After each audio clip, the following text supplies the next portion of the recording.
your profile picture. That's weird. So we are now live with podcast number 1 of the Clint Files, where we're addressing more of the health side of riding, being fitness and all that stuff. And actually, Joe owns a site called the Supplement Geek. Correct? Supplement-geek.com. Okay. And you actually, so I saw that people can submit requests to you to have something, I guess, that they're interested in trying tested. I don't test them myself. I don't have a laboratory. I write unbiased, scientific-based reviews that are easy to understand for people. Okay. But I don't have a laboratory where I test them. Right. But I write very detailed reviews of different products. Okay. So do you try the products and that's how you make the reviews? No. It would be impossible for me to try everything that I review. Basically, I will look at a product. I'll look at its ingredients.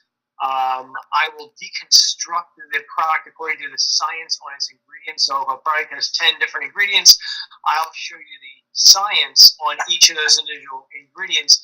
And if possible, I'll show you the research on the product itself. And if that doesn't have any evidence or any research yet, I'll show you the relevant research on each and individual ingredient. And if possible, I'll even try to show you what the active ingredient in the product is. And I do that because sometimes supplements are expensive. The actual ingredients can be purchased for a lot less money. Right. Yeah, absolutely. So if a product has 10 different ingredients and I find only evidence for one of them, I'd say go get only that one different ingredient. There you go. Probably save 90% money. Now you popped up. I didn't do a darn thing. I don't know what it was going on. Yeah. Weird. Perfect. Okay, cool. So that's good. You have a lot of research into all different types of supplements, and that's kind of why I decided that you would be a good person to talk to, because I rode motocross for a long time and I've been hurt a bunch, and I find that a lot of the pills that they give you, even if they work, you have a lot of side effects to them. And a lot of times I don't even think that they work all that well. And there are natural alternatives that work as good or better in some cases. So I figured that you would be a good person to run all that stuff by. I know that... Right. Well, you have more, I have a little bit of real world experience with dealing with some of this stuff, but I think that the science behind it obviously can... tell us whether I'm correct, or even you could suggest something else that maybe does the same type of thing. I know one of my biggest things for pain management and mobility and everything else is turmeric. There's a lot of research on turmeric. It does a lot of things, and I would encourage you to use it. It's probably the most popular spice in America these days. It does have anti-inflammatory properties. It might have some anti-cancer properties. I put it on oatmeals and smoothies. So I would say, yeah, keep taking it. Yeah, that's my number one. And actually, so I broke my leg. I also did my knee at the same time. And I was taking that a bunch because I read that it helped with swelling. And, sometimes you don't realize how much it works until you're off it. And I'd actually run out or something, and I'd stop taking it for a couple of weeks, and I noticed that I couldn't crouch down anymore. My knee was so inflamed that to try and crouch down, it hurt really bad. And within a week of taking it again, I noticed I increased range of motion and less pain in my knee. Interesting. It does. I think we're still trying to understand what turmeric does. I know it'll boost nitric oxide levels, which is something a lot of exercisers are always interested in. Yeah. That's the People usually take a lot of pre-workout supplements because they contain some ingredients that are supposedly going to raise nitric oxide. I never see turmeric as one of those ingredients, which I always find baffling.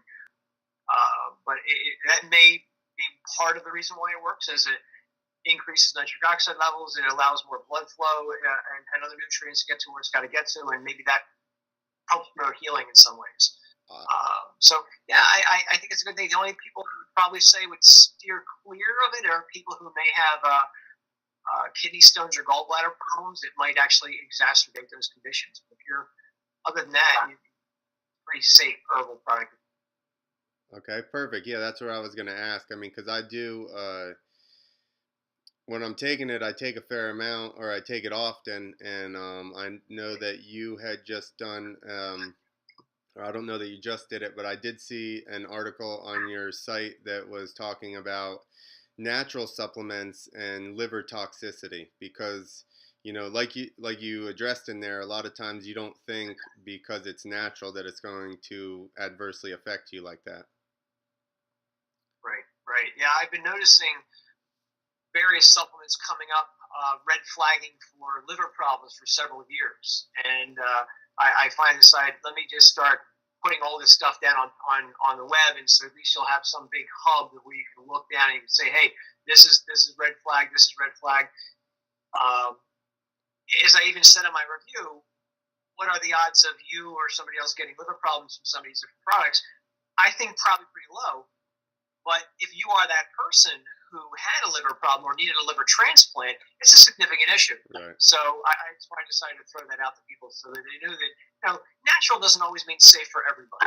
Right. Yeah, and especially, people get carried away, and I'm sure take 10 times what the dosage is supposed to be. I mean, that's also Right. the issue with natural supplements is there's very little research put into what is a lethal dose, or what when you're going to have kidney failure or anything, because the FDA likes to pretend like those aren't feasible medicines, and the only thing that they're addressing is man-made chemicals. I think you locked up.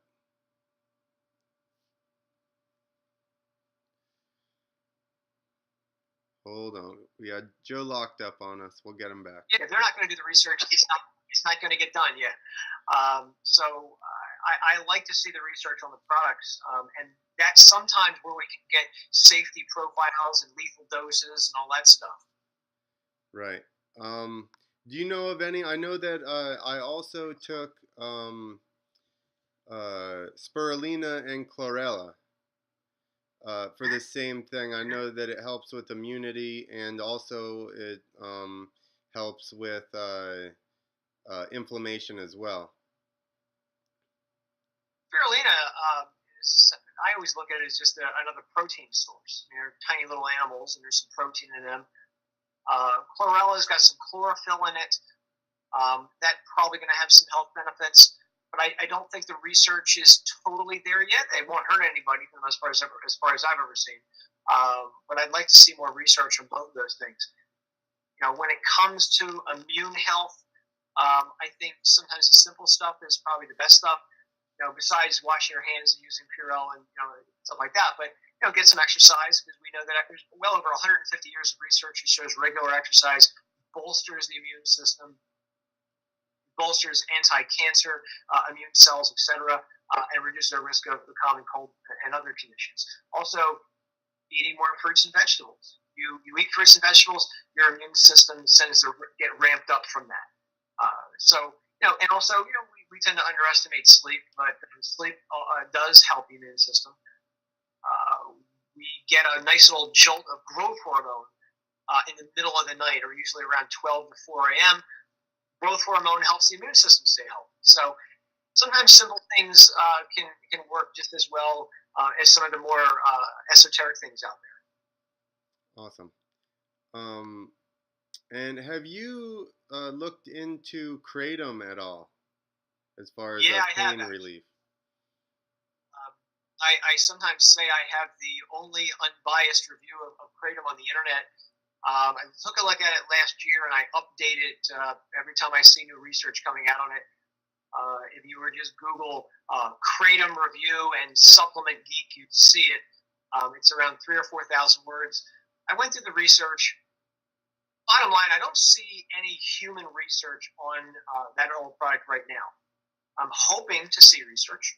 I have looked at the different case reports of people who went to the hospital. Some of them have died while taking kratom. The problem, however, is sometimes people were taking other medications, other supplements, or they may have had other issues going on. I'm not aware of any big human studies of that herbal product at this moment. I wish people would do more studies on. I would love to see some industry leaders funding research on that herbal product. I'm sure somewhere people are discussing doing that research. It's just not there yet. It does appear to have some interesting properties. At some doses, it seems to stimulate people, and at other doses, it seems to calm people down. But again, what are the side effects? I'm not quite sure yet. And so when people ask me about kratom, I usually say, be careful of some of the YouTube videos you see out there and the people saying, oh, it does this, because sometimes they'll give you dosing strategies, and I don't know where those dosing strategies come from. And so if somebody is going to experiment with kratom, I usually say go less than what people are recommending. But at the end of the day, it's not something that I would experiment. So, because I don't think the research is there yet. So I have used it. So at one point, I didn't have any more prescriptions for any type of pain pills, and so I was taking kratom for that, and I mean, it doesn't obviously work like a Percocet or anything, but it definitely has the same sort of effect. And yeah, it is in higher dosages. In a smaller dose, it kind of makes you more alert and just a little happier. And then in larger doses, it actually starts to work as a pain reliever. The other interesting thing. Some people have said to me that they were trying to get off of pain medication, so they're using that as a crutch to jump from pain medications. But one of the things that some had said to me is, what do I do now? Because now I'm addicted to kratom. So, again, I'm not sure how to answer those questions yet. Well, that sounds more, and maybe I'm biased or whatever, but that sounds more like a mental addiction, because at least from what I heard, and I, being obviously heard a bunch, I've taken both, and I've definitely felt withdrawals and bad from getting off of regular pain pills, where I didn't have that with the kratom. It just doesn't work quite as, it's not quite as strong, obviously. I forgot what else. I'm definitely looking forward to the research on kratom. It's a very hot topic right now, and it's fascinating from a biochemistry standpoint, because I know it does appear to be doing things. So let's see what the future holds. I'm sure there's going to be research coming out, and probably most likely next year, I would imagine. And I know the controversy with the DEA and all that. I try to stay above a lot of that stuff, and I just like to look at the research and go where that takes me. Yeah. Yeah, I got pulled over one time, and I had some in the car, and they gave me a ticket because it was on the drug watch list. I'm like, wait, so it's not even labeled a drug yet, and you're just gonna give me a ticket in case one day it becomes labeled as a drug? But the research I had read on it, actually, where basically people were bridging the gap from taking opioids to trying to get off them, was that kratom still reacts the same way with the ends of your nerve receptors as far as being a blocker, but they don't embed themselves like an opiate does. And that's where you get the withdrawals and stuff trying to get off of the opiates, is because they're, they linger around in your receptors longer. So it's a little, it takes a longer time for it to actually flush out of your body. So yeah, I mean, a good alternative, but like you said, you got to be careful with it. And the other thing that I found really interesting was uh, while I was in the hospital, they were giving me, they were pumping me full of all these pills and stuff, and then and if anybody that's been in the hospital for any extended period of time from surgery, they make you go to the bathroom before you can leave. Now they're giving me stool softeners twice a day, every day while I'm in there, and it doesn't seem to do anything. And now after I get out of the hospital, I go home and I start taking apple cider vinegar again like I was previous, and back to normal. How is this not a how is this not recommended by anybody? Like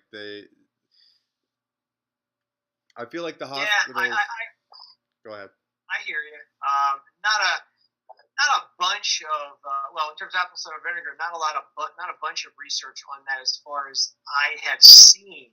I've seen some interesting research that it appears to inhibit an enzyme that may be related to gaining weight, and that's why a lot of people take apple cider vinegar for weight loss. Um, and I've also heard that it may help stomach problems. That kind of makes a little sense in a way as well. But I get why they want you to be able to go to the bathroom before you go. They Right. want some of these medications will interfere with our kidneys working, and they don't want to send you away when kidneys don't work. They don't wind up way back in the hospital again. So. Right. Yeah. But, that's why after like marathon runners, they usually tell the marathon runners don't take any pain medications until you pee again. Because you're dehydrated on the marathon run, want to get the kidneys working, and don't take anything like Advil, which could interfere with kidney function. Wow. And I imagine the fact of being dehydrated, it's going to be like a stronger dose to your kidneys and liver and everything, because it's not as diluted with the water in your system. That would make sense. Yeah, that would make sense. Awesome. Well, those were really the things that I had taken that I had found worked really good. Do you have any other recommendations as far as inflammation or pain relief or anything like that that's on the natural side? Well, again, I like turmeric, ice, and I'd also point out ice is natural, so we don't underestimate the power of ice. Yeah, for sure. Yeah, and I know, cold temperatures are actually getting a lot of publicity because you have those big chambers that people get in now, which for like 20, 30 seconds or so, and they cold chill down your whole body. So I can see where that might benefit. In terms of pain relief, well, if the pain is due to arthritis, I still think there is enough evidence to recommend glucosamine sulfate for people who have osteoarthritis, which again a lot of athletes do get. That's where the bone is grinding against the bone. There is some intriguing research on glucosamine sulfate that it might help reduce the pain of osteoarthritis. And I always point out glucosamine sulfate to differentiate it from glucosamine HCl. That's actually what's in most of the supplements. I don't recommend that at all because I don't see any good research on glucosamine HCl. Even the government kind of said about 10 years ago it really wasn't going to work so well. So I like glucosamine sulfate. For us guys, I'm not a big fan of chondroitin sulfate. And not everybody believes me when I say this, but if you were to Google chondroitin sulfate and prostate cancer, you would see some intriguing test tube studies that do appear to show maybe there might be a link to prostate cancer with chondroitin. So I personally would say stick with the straight glucosamine sulfate for now. Not everybody agrees with me, and I hear that, but that's one thing that I would look at. Fish oil properties as well, so that might benefit some individuals. How much is hard to say. To get some of these benefits with fish oil, you only have to take a couple grams a day. Problem with that is too much fish oil. If you go above 3 or 4 grams a day, it can have some other side effects. It might, for instance, act more like a blood thinner, which again, if you fall off your bike, you're going to bleed a little bit more. That's not so kosher. It might also perhaps raise blood sugar levels in some individuals. There are, but fish oil definitely is something to look at. And another that I don't have written down here, but we also riding. A lot of people get concussions, and I know that you just mentioned fish oil, which I take all the time as well, and that actually I think has helped me with clarity of thought and memory and stuff a little bit. But are there any other? And I know that I'm taking now lion's mane. Okay. So that's basically just to, it supposedly helps to an extent regenerate nerves or nerve pathways.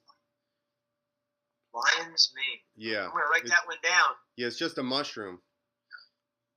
But I was It is gonna. a mushroom. Okay, I was about to say. Yeah, I was about to say, did you get that from a lion? yeah. No. All right.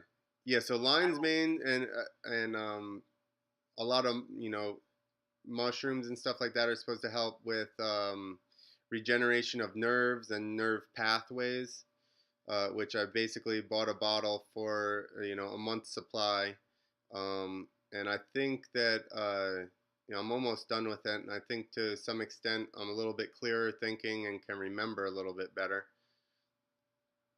Mushrooms are a fine food. They possess anti-cancer properties and immune stimulating properties. So whether or not it's helping memory, I'm not sure because I haven't seen that research. I did write it down though.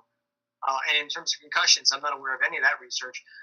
I have seen a little bit of research, again, coming back to turmeric, a little bit of research on turmeric helping people with dementia. These are very small studies of people who have dementia, but it appears to help their memory and recall. Again, very preliminary, but again, it's another reason why I would say keep taking the turmeric. But mushrooms, overall, I would say keep taking them because they have a lot of benefits, even if I don't see anything on concussions or memory. And there may be, I just haven't seen it yet. But I am going to take a look at it.